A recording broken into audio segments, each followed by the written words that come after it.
Hi everyone, I'm Ben Wright, successful entrepreneur, corporate leader and expert sales coach to some of the most talented people our amazing planet has to offer. You're listening to the Stronger Sales Team podcast, where we bring together and simplify the complex world of B2B sales management to help the millions of sales managers worldwide build, motivate and keep together highly effective sales teams. Teams who grow revenue and make their businesses actual profits. Along the journey, we also provide great insights and actionable steps to managing your personal health. A happy and productive you is not only better for your teams, but everyone around you. So if you're an ambitious sales leader who wants to build the highest performing and engaged teams, Stronger Sales Teams is right where you need to be.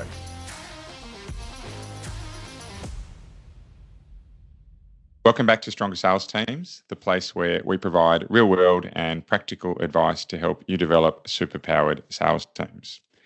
This is going to be a treat today, the episode that we have. I am sitting across the computer screen from a man who I would say is close to being a living legend in the renewables industry, certainly in Australia, and his name is John Horan.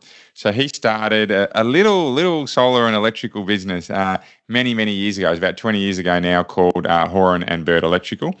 And I mean that on its own, right?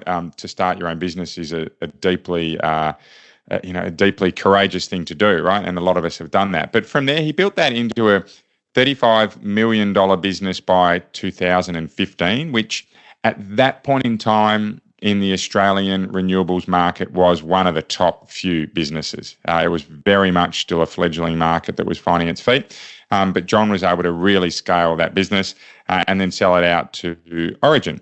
And then from that point, Origin actually became the largest commercial solar installer in the country. And I think that story is pretty well known from people that are within the industry. What I really like, and I guess is the twist in this story, is that last year, John, or in 2024, John actually bought his business back from Horan and Bird with his family, and he's now running it again. And then for me, that's not everything you need to know about John. He was a national president of the Master Electricians Association of Australia. So you've got to be seriously good at what you do to be able to do that. He's still a director there, and he's also on the board of Solar Accreditation Australia. So in the last 20 years, I think he's won the Master Electrician. We'll say that again. The Master Electrical Association Business or Installer of the Year 5 times. He's won the Master Electrician of the Year 5 times. And in 2012 was winner of the Australian Small Business of the Year.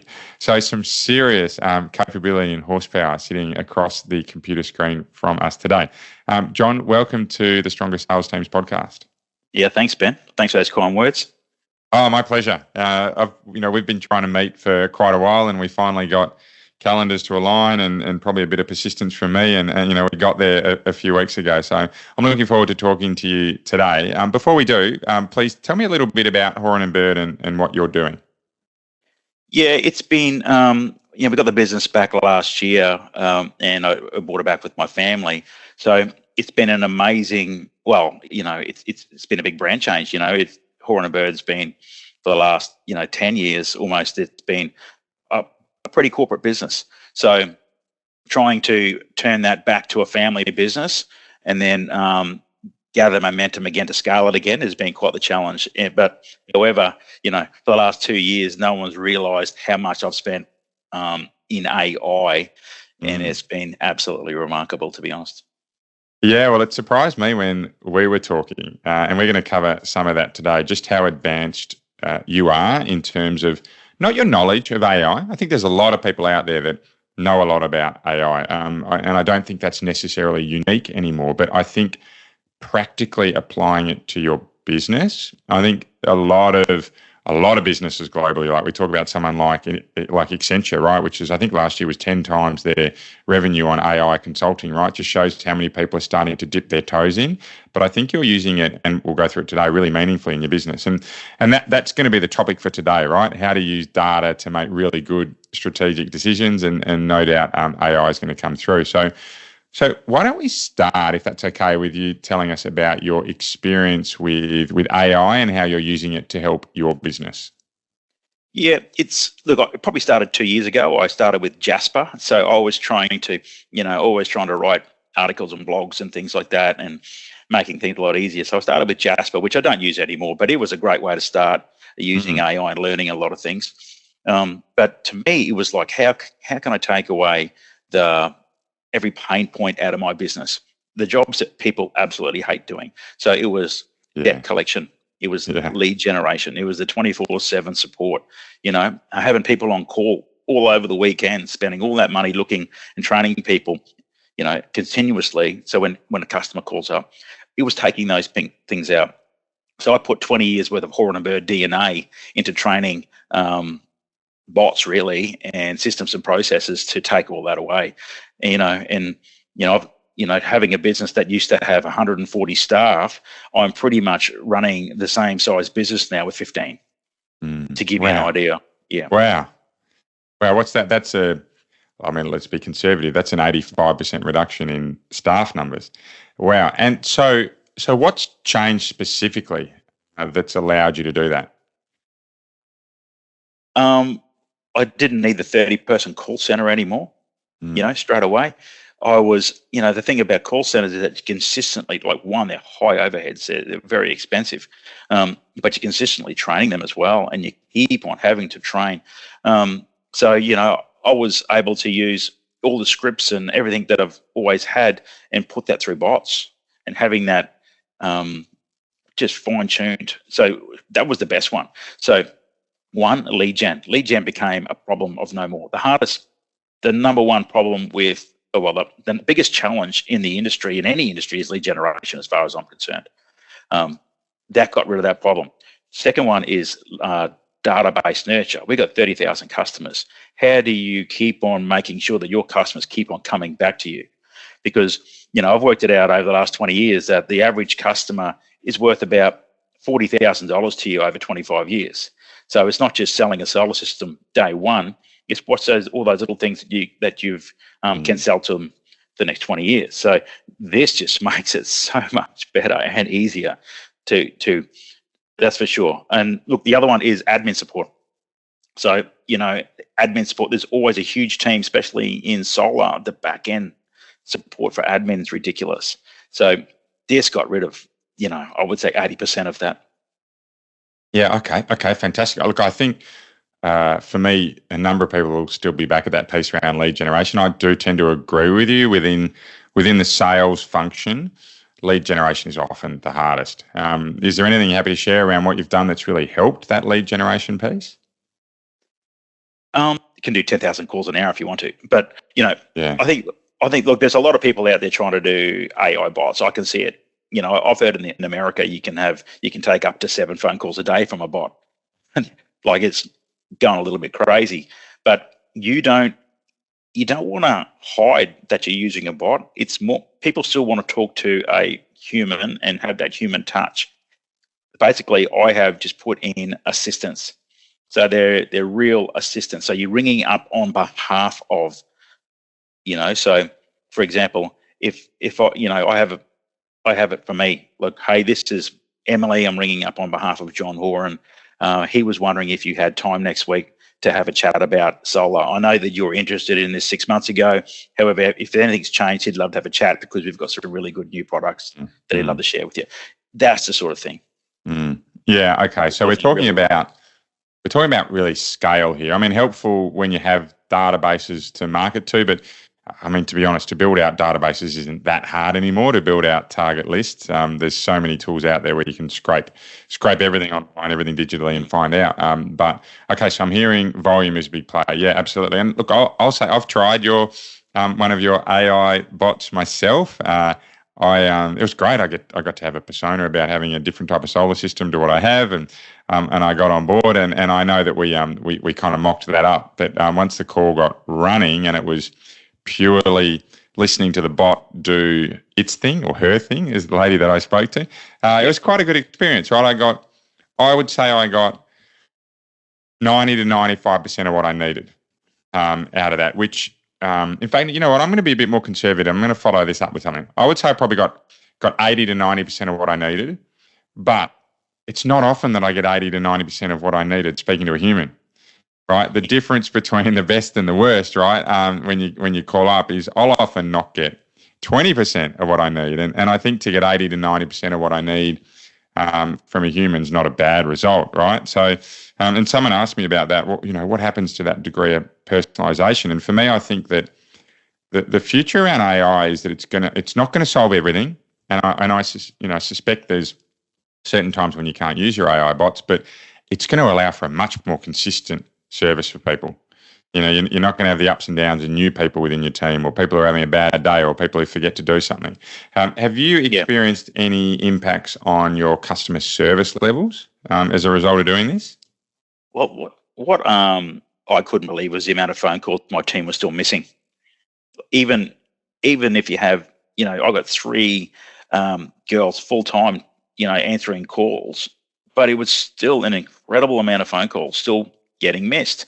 And that usually goes to, it doesn't get answered, or it'll go to a answering machine, and then you got to call them back. So there's always this wasted time. Look, I was still missing between 30 to 40 phone calls a day. Wow. Yeah. Couldn't believe it. So Emily, I call her Emily. This is where it gets pretty funny. Sometimes I name them after ex-staff that used to work for me for 20 years. Hey, if you're listening, Emily, please call in. But it takes those calls. So if it's a call about, hey, look, I don't think my solar system's working. Well, this bot is so smart. I've been training this specific one for 9 months. It knows every fault code imaginable, so it can guide the customer through pretty much anything there, and then summarize the email, and then get the customer to send their power bills and everything anyway. So this saves at least a 10-minute phone call for one of my staff, and then it summarizes, it sends the email, and then my team then come in after everything's been done and sort it out if it needs a human touch. But it's grabbing jobs, it's booking quotes, it's moving schedules, it's doing all those things. So I think, if anything, it's great. But the best thing for me was this was my first Christmas where I let it off. I wanted to have a holiday this year. I had 24/7. This thing was taking calls 24/7, sorting out people's problems or taking leads and booking quotes, and coming back to work on that Monday was just insane. Not one call I took. I never took one personal call for the whole of the Christmas holidays. So 2 weeks? Yep. Yeah, wow.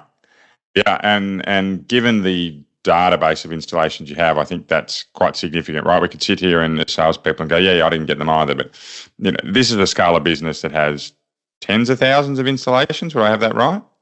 Yeah, 30,000 customers, mate. Yep. Yes. 30,000 customers, right? So those 30,000 customers aren't going dormant over the Christmas period.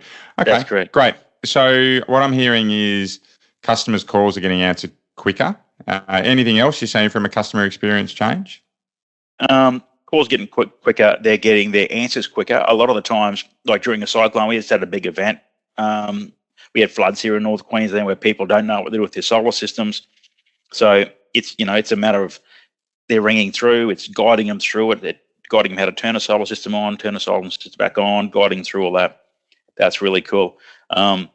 Look, every now and then, someone might say they might think it's a bot, and I don't try and hide it. I don't try and hide it at all. Sometimes we get really funny with it. Sometimes we try to go over them. For example, I don't do it anymore, but the first time I got pretty funny with it, and someone said, "Hey, you're a robot." Well, we had one script there. We don't do it anymore, but the one script said, "Look, Astro Boy was a robot. Everybody loved Astro Boy, and he saved the world." You can get funny with it, but we don't do that anymore. Yeah. I mean, mate, you could infuriate some people there. I was an Astro Boy fan, so it wouldn't have worried me. Okay, so let's keep going. I was almost going to make a reference to Astro Boy, but we won't. So, have there been any negative experiences? And I don't mean one-off experiences, right? But has there been any downsides to you to rolling this AI out? And then I want to talk strategically about how you use data. Yeah, it's fine-tuning, right? So where things can go wrong is if it doesn't quite get the person. If someone says Tuesday, but they say it too fast, and they're the things. So it might be booking the person on the wrong day. So that but then again, our sales guys are going out to see the customer anyway. So it's a matter of making the call. But and just changing it around. It's consistently fine tuning, and it's never perfect. Nothing's ever perfect here, but I have a team that is always going through those conversations and making sure that it becomes perfect. So we're just fixing it 1% every day. Look, I think the biggest thing I said with AI for a person that uses it is you get your life back. That the single piece there is get your life back. And if you're a small business where you are the installer, you are the lead gen, you are the salesperson, the ability to just divert your phone to this while you can just get your job done is just unbelievable. Yeah.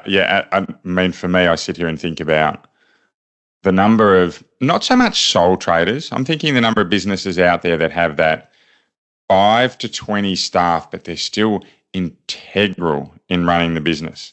But the sheer capacity of phone calls, right? It's not about their capability, but they've just exceeded their capacity because the phone's constantly ringing because they are still that key person of influence, right? They're the key man or key woman in that business. Yeah, I could certainly see that working, and I could certainly see it with teams on scale, businesses that have those big call centers where you get a lot of repetitive calls coming in. Yeah, absolutely. Okay, so by now I'm imagining you're sitting on lots of data from these AI bots, and you've probably had this anyway, right, with your 30,000 customers. How are you using data strategically to give you an advantage in running your business? I've been using data. I'm an electrician with an MBA, so like I've been, and the first thing you learn is measuring and using data. Like I'll take it back all the way back. I've been, I'll go back to 2005. I measured every single job I ever did. I called it a PPH, so I called it profit per hour. So if I had 5 tradies out there, I knew that the maximum amount of hours I could invoice for the day was 40 hours. So what I found out there is that I was doing all these jobs. Some jobs would average making me $20 an hour profit. Some were making me 40. Some were making me 200. Most people don't know unless you measure it. So I figured out very quickly that the jobs that were making me $200 an hour per guy were the jobs everybody hated doing. So how do you pivot your business into becoming the person that does the jobs everybody hates doing? They're still trying to keep tradies to do it. But what I found was the jobs that were making me the most money were older homes. Everybody, and I knew exactly the suburbs I were in. So I was able to put all my sponsorships into that local netball team or into that local paper, focusing on those homes. That was simple to me. Look, it's big numbers. If you could, I had a 20-person team. So could you imagine a 20-person team? If you could lift your average up just $20 an hour over those 20-person teams, it's like about $700,000 a year in extra profit to you. Imagine if you could lift it by 50. So 50 was like $2 million a year. So I worked that out really early, which jobs may be the most profit. So then you can use data to become significantly strategic. So I knew old homes made me the most money because you would rewire them, you could charge a premium, and you put new switchboards on. So strategically, what drove new switchboards and rewiring was air conditioning. So I deliberately used air conditioning as a loss leader. I started my own air conditioning business there so I could get more air conditioning out there. So I knew I could make all my money in switchboard upgrades and rewiring old homes. Then solar came. So then I realized I could make more money on solar than I could rewiring old homes. So again, it was what was the lead gen for me to get more solar on the roof. So it was air conditioning. What was the loss leader? Today, these things are, in my opinion, are EV chargers. So we're going hard at EV chargers, knowing that people need more solar and they're going to want more batteries, and more wiring of homes. So that's the data that you work with, and AI today can just make that tracking even better. Yeah, I think the first thing I was going to say to that was, you don't need any fancy tech to know your business. In fact, what you're just talking about is knowing your business. Yep. And the number of times I'll sit down with people I work with and say, right, tell me your job P&Ls. Tell me where you're making money. Tell me where you're losing money. Less than 5% notice. And these are not inexperienced or incapable business owners or sales leaders. Right? These are really intelligent people that just don't have the bandwidth or have chosen, I should say, not to focus on understanding that business. And once you do that, the power of play there is so impactful. Okay, so then when you roll it in with AI, right, we're starting to see a whole lot more efficiencies. And have you found that AI has helped you get even clearer on where you can make, the biggest bang for your buck in your business? Well, because I've been measuring it forever, I just know which ones are. So AI just makes it easier to, I call it, my favorite TV show was opal hunting. People that go through and they buy those opal mines and the new ones get in there and they can't find anything.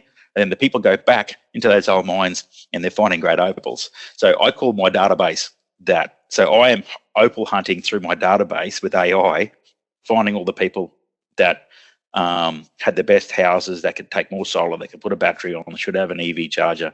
I know from stats that these people are going to buy an EV first, and I know which ones to target first. That's the cool part about AI, But also, you can create great strategic plans. So if you can predict when times are going to get tough, when the economy is going to be tough and people haven't got a lot of money to buy a solar system and a battery, you can go all in on products that that people are going to need. So for us, power purchase agreements has been our number one seller of a solar and a battery for a very long time, where a customer can get a brand new solar system and now a battery on their roof with no capital at all, and they don't even have to own the system, and they can, save, half their power bill usually by not having to even buy a solar system. For me, that's the number one product. Love it, and going very hard on that today. But what can you think of a better product to have in a cost of living crisis where people have no cash? Yeah, absolutely. Nothing up front. You're just saving money straight away. Yeah. Okay. I really like that piece around going through your database and finding those pots of gold. And those little gold coins along the journey as you're heading to wherever your destination is. Okay, so if you were, and I don't want to keep you too long today, right? Because I know you got 30,000 customers to look after. Oh no, sorry, you don't anymore. You've got AI helping you do that. So, but if you were to be sitting there now with a business leader or a sales leader, and you were giving them and let's just say the sales leader wanted to turn on the growth tap this year, so they wanted to grow revenue. Right. What piece of advice would you give to them around thinking about for the next 12 months? For me, it's about, first of all, go back to the beginning, which really understand which products that you sell make you the most money straight away. And you need to know exactly. And then run the numbers to say, if every salesperson that you had was selling that product, what would that look like? And then reverse engineer it. What do you have to do to bring more of those people to the business? So you really need to understand your data, understand what your customers are, and how you get more of those. That's the best way. And look, you can't do it all in one hit, but even if you can just lift your average point of sale up by getting an extra 20% of those customers, it makes an enormous difference at the end of the day. Yeah. I talk a lot about prospecting with intention. If you can just get clear on what you're doing, generally we see about a 5 percentage point uplift, right? So if you're at 20% success rate, it'll drive you to 25%, right? So it's a 25% uplift on your 20%, but it's a 5% baseline number. And you run those numbers in, even just plus 5%, right, across your revenue and your profit for the year. It's truly impactful.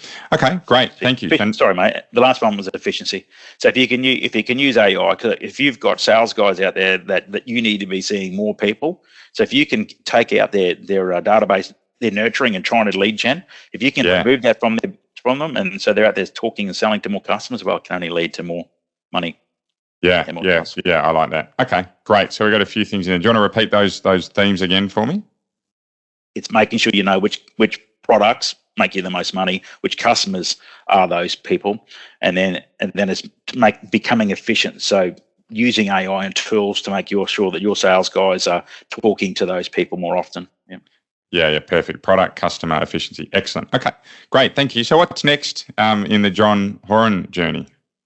Well, yeah, we're sort of in that scale to, look, there's no doubt we're about to scale back up again. Sometimes you ask yourself why. But look, I think there's an enormous gap. In the market in our piece. I know that every electrician in Australia needs AI. They just need to get their lives back. So, I've created the AI electrician.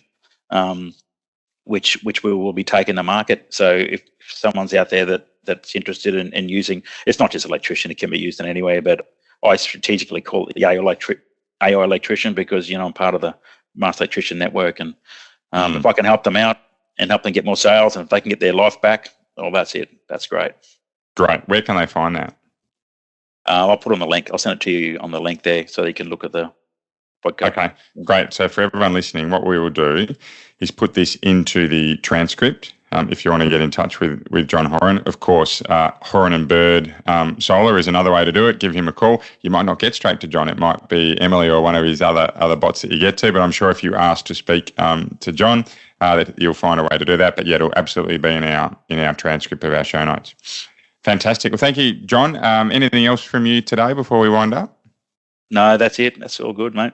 Excellent. Well, thank you very much for taking some time today. For me, the first episode we've done, we're into about 106 here, where we've actually spoken about real practical ways to use AI. And for me, that really justifies our tagline around please keep living in a world of possibility, and you'll be amazed by what you can achieve. Thanks, John. Bye for now. Thanks, Ben.